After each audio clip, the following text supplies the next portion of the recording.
folded blanket. One woman bought it before she had the apartment. 200 people were competing for the same apartment, and she got it. Not because of luck, because she knew the rules. Florence Scovel Shinn self-published her book in 1925 at age 54. No publisher, no distributor, no platform. It spread across 3 continents without a marketing department. People read it and handed it to someone else. That person handed it to someone else.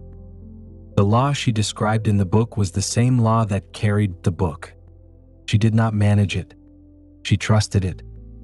The game has been running since before you arrived, and no one handed you the rules. Most people play life like a lottery. They hope for good luck. They fear bad luck. They work harder, plan better, save more, and still watch others win with what looks like half the effort. The difference is not luck. The difference is knowing the game has rules, and most people are playing by the wrong ones.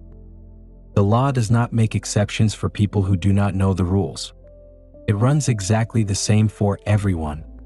The question is not whether you are playing. You are. The question is whether you are playing by rules that were designed to help you win, or rules that were never meant to serve you at all. Think about the people who move through life with less friction. They are not luckier. They are prepared differently. That is the rule. And most people will never learn it, not because it is hidden, but because it requires something the reasoning mind refuses to do. Act before you know. I have watched this gap cost people years. The plan that never launched because the conditions were never quite right. The call never made because the confidence never arrived. The ditch never dug because the rain had not been promised. The law waited. The rain did not come. Not because the law failed, because the ditch was never ready. New York, the year of the apartment shortage. More than 200 people needed one apartment. One woman got it. She did not have better luck. She had a different rule book. Friends told her not to buy the blankets. She might not get the apartment. The reasoning mind said, wait for proof, then prepare. The woman said, I am a superwoman. I will get an apartment. She bought the blankets anyway. Active faith. She prepared for the answer before the answer arrived. She dug her ditches before the rain came. That is the rule most people break. They wait for certainty before they act. They want proof before they prepare. They want to see the apartment before they buy the blankets. And so the apartment goes to someone else, someone who was ready when it arrived. The law does not work that way. Preparation is not something you do after you know. Preparation is how you tell the law that you already believe. The 3 kings in the desert had no water for their men or their horses. The prophet told them, Ye shall not see wind, neither shall ye see rain, yet make this valley full of ditches. Dig the ditches. Prepare the ground. Make space for the water that has not yet arrived. The reasoning mind said it was foolish. The law said it was the only thing that worked. The ditches were filled to overflowing. Your ditches are the blankets you buy before you have the apartment. The call you make before you have the client.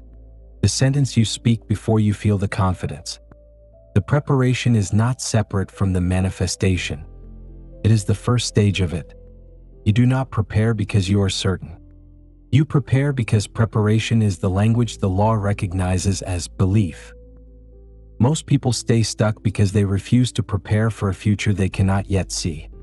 They call it being realistic. Shinn called it being poor. The rulebook says, prepare for it and you will see it.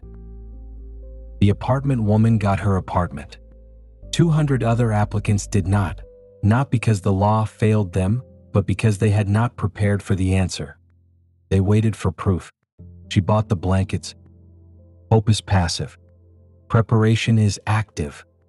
The law only moves for one of those 2. The difference is the whole distance between the person who stays stuck and the person who moves. Shinn printed her book herself, mailed it herself. She did not wait for permission. She prepared as if the world was already waiting to read it. That is the rule applied. Prepare for the good, and the good finds its way to you. You have been waiting for proof before you prepare.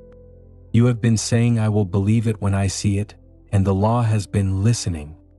It has given you exactly what you prepared for, a life on hold. The rule is clear. Name the thing. Prepare for it. Do not remove your preparation when doubt arrives. Doubt always arrives, often the moment after you commit. That is not a sign to stop. That is the test. The law watches what you do after the doubt appears. The person who removes the blankets when the fear comes never gets the apartment. The person who keeps them gets it. Every ditch you dig is a declaration, not a prayer, not a wish. A declaration, made physical, made visible, made real in the world before the result exists. The prophet did not say hope for rain. He said make the valley ready for it. The readiness was the act of faith. The rain was the response. Think about what you have been waiting to begin. You have been treating preparation as the reward for certainty. It is not.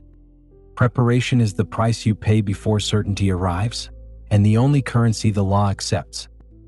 The question is not whether the water is coming. The question is whether your valley is ready to receive it. What does it cost you to prepare for something that has not arrived? One decision, one act, one blanket folded and set in the corner of a room you do not yet have.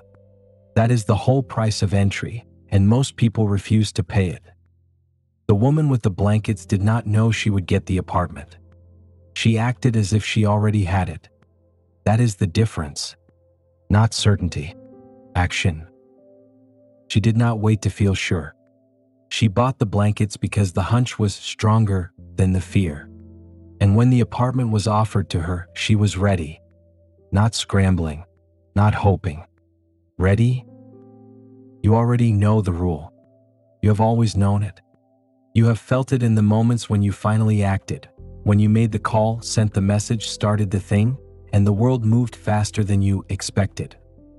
That feeling was not luck.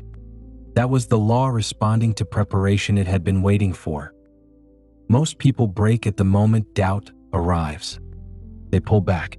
They put the blankets away. They decide that wanting it was naive.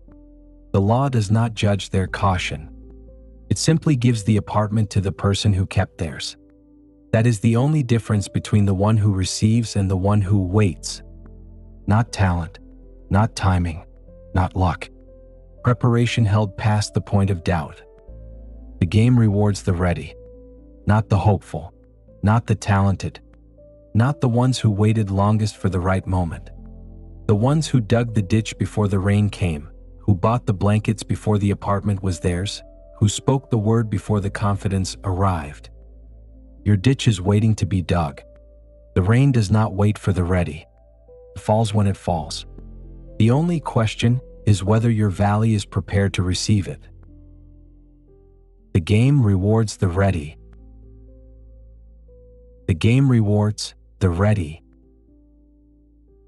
The game rewards the ready.